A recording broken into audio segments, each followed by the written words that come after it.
TDP బరితెగింపు, పోలీసుల over action, చేష్టలుడిగిన ఎన్నికల commission.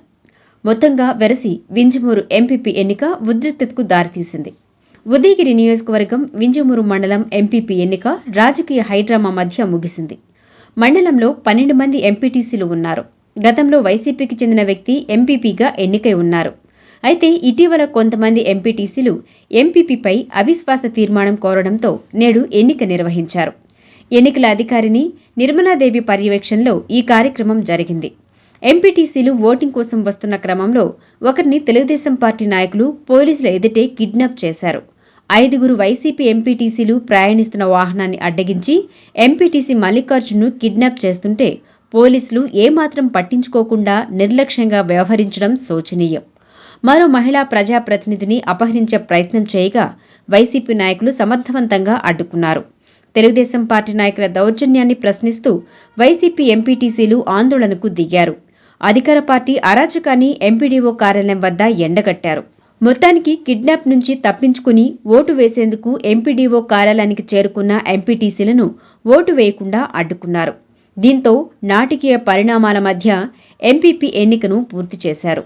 ఈరోజు ఎంపీపీ ఎలక్షన్ కమిషన్ నోటిఫికేషన్ ఇస్తే మేము పార్టీ తరఫున వైఎస్ఆర్సీపీ తరఫున 8 మంది ఎంపీటీసీ అభ్యర్థులుంటే 2 ఆల్రెడీ వాళ్ళు కిడ్నాప్ చేశారు తెలుగుదేశం వాళ్ళు.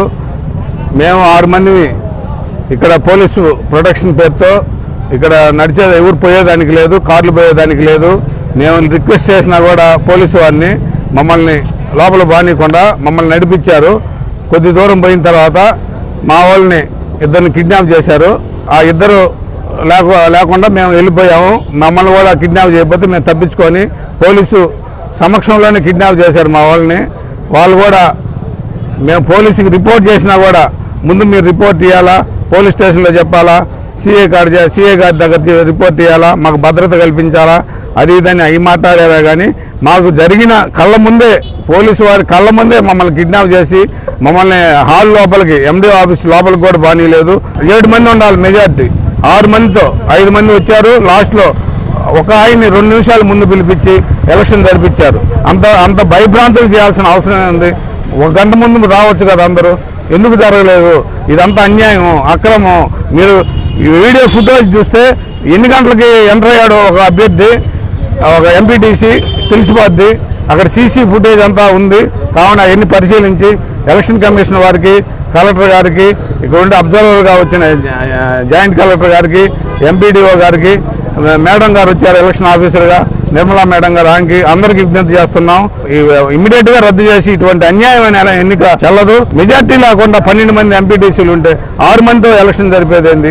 ఒక ఎంపీపీ ఎన్నిక కోసం ఇంతలా పోలీసులను మోహరించి కిడ్నాప్లకు పాల్పడిన తీరు చూసిన మండలవాసులు తెలుగుదేశం పార్టీ నాయకులు అవలంబిస్తున్న వైఖరిని అసహించుకుంటున్నారు. అటు పోలీసుల వ్యవహారాన్ని కూడా తప్పుపడుతున్నారు. ఎవరి కోసం అధికారులు ఇంతలా దిగజారిపోయారని తిట్టిపోస్తున్నారు. ఈ ఘటనపై అటు వైసీపీ నెల్లూరు జిల్లా అధ్యక్షులు కాకాని గోవర్ధన్ రెడ్డి సైతం ఖండించారు. వింజమూరులో ప్రజాస్వామ్యం ఖూనీ అయ్యిందని ఆయన విమర్శించారు. ఈరోజు 6 మాకున్నాయి, 5 వాళ్లకున్నాయి. మండల పరిషత్కు సంబంధించి వైఎస్ఆర్ కాంగ్రెస్ పార్టీ అభ్యర్థి విజయం అనివార్యం అని చెప్పి గ్రహించిన వెంటనే దారుణంగా 144 సెక్షన్తో పోలీసులు వచ్చినటువంటి ఎంపీటీసీ సభ్యుల్ని 144 సెక్షన్ ఉంది కాబట్టి ఎవరిని రానిము, ఒక్క ఎంపీటీసీ సభ్యుడిని అలౌ చేస్తామని చెప్పి ఎంపీటీసీ సభ్యుని తీసుకువెళ్ళి ఆ ఎంపీటీసీ సభ్యుని బలవంతంగా తెలుగుదేశం పార్టీ వాళ్ళకి అప్పచెప్పి దొడ్డిదారిన మల్లికార్జున అనేటువంటి వ్యక్తిని వాళ్ళు అపహరించుకుని కిడ్నాప్ చేసుకుని ఎత్తుకుని వెళ్ళిపోవడం జరిగింది. అదే పందాలో ఈరోజు మరొక మహిళా ఎంపీటీసీ రత్నమ్మ అనే మహిళా ఎంపీటీసీని వాళ్ళు ఎత్తుకు వెళ్ళడానికి తీవ్రంగా ప్రయత్నించడం, దానిని వైఎస్ఆర్ కాంగ్రెస్ పార్టీ శ్రేణులు అడ్డుకోవడంతో పోలీసులు విధి లేని పరిస్థితుల్లో ఆమెను వదిలేయడం, ఆమెను గాయాలు పాలు చేయడం, ఆమె మీద దాడి చేయడం జరిగింది. ఆమె ఒళ్ళంతా కూడా పాపం గాయాలయ్యి ఆమె కన్నీరు పెట్టుకున్నటువంటి పరిస్థితి. ఇటువంటి నేపథ్యంలో బలవంతంగా ఎవరైతే న్యూట్రల్గా ఉంటానో అని అన్నాడో అతను బలవంతంగా పోలీసులు ఎక్కించుకుని వెళ్ళి పోలీస్ స్టేషన్లో పెట్టి అక్కడ నుంచి ఎమ్మెల్యే గారికి అప్పచెప్పి స్వయంగా ఎమ్మెల్యే అతను తీసుకువెళ్ళి, ఎందుకంటే ఇప్పుడు తెలుగుదేశం పార్టీకి కోరం కూడా లేదు కాబట్టి, కోరం ఉండాలంటే 6 మంది ఉండాలి కాబట్టి 5 మందే ఉన్నారు తెలుగుదేశం పార్టీకి. అటువంటి పరిస్థితుల్లో ఒకటిని బలవంతంగా తీసుకువెళ్ళి ఆ న్యూట్రల్గా ఉండేటువంటి క్యాండిడేట్ని అతని ద్వారా కోరం చేయించి మాకున్నటువంటి ఎంపీటీసీ అభ్యర్థులను బలవంతంగా పోలీసులు, అధికారులు అందరూ కలిసి ఎమ్మెల్యే సమక్షంలో తెలుగుదేశం పార్టీ మోకలు ఇష్టారాజ్యంగా వ్యవహరిస్తూ వాళ్ళని బలవంతంగా బయటికి పంపించేసి ఈరోజు ఇప్పటికే మాకు సంబంధించినటువంటి మోహన్ రెడ్డి అనేటువంటి వాడిని మా ఎంపీటీసీ సభ్యుడిని పోలీసులు చెప్పు చేతల్లో పెట్టుకుని కిడ్నాప్ చేసుకుని వాళ్ళు దూరంగా తీసుకువెళ్లి కుటుంబ సభ్యుల్ని బెదిరించి ఎక్కడా కూడా ఫిర్యాదు చేయడానికి కూడా వీలు లేదన్నట్టుగా వ్యవహరించడం జరుగుతుంది. కాబట్టి ఈ రోజు నడిచేటువంటి తంతును చూస్తే ఏదో ఒక విధంగా వైఎస్ఆర్ కాంగ్రెస్ పార్టీ చేజిక్కుంటుంది. కాబట్టి దొడ్డిదారిన దౌర్జన్యంగా మండల పరిషత్ పదవిని మనం ఏదో ఒక విధంగా కైవసం చేసుకోవాలనేటువంటి ఒక దుర్మార్గమైనటువంటి ఆలోచనతో ప్రజాస్వామ్య విధానాలకి తిరోధకాలిచ్చి ప్రజాస్వామ్య సాంప్రదాయాలకు విలువనివ్వకుండా ఈరోజు అత్యంత కిరాతకంగా మహిళా ఎంపీటీసీ సభ్యుల మీద, మాకు సంబంధించినటువంటి వ్యక్తుల మీద వాళ్ళ కుటుంబ సభ్యుల సమక్షంలోనే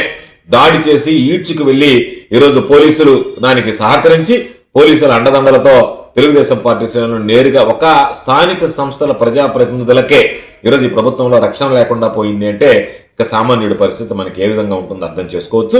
దీనిని వింజమూరులో పోలీసుల ప్రవర్తన, పోలీసుల సహకారంతో తెలుగుదేశం పార్టీ వ్యక్తులు శ్రేణులు వ్యవహరించినటువంటి తీరు, శాసనసభ్యుడిగా చట్టసభలో శాసనసభ్యుడిగా వ్యవహరిస్తున్నటువంటి గోండాలాగా వ్యవహరించినటువంటి విధానం, వీటిని అన్నిటిని కూడా వైఎస్ఆర్ కాంగ్రెస్ పార్టీ తీవ్రంగా ఖండిస్తోంది, గర్హిస్తోంది.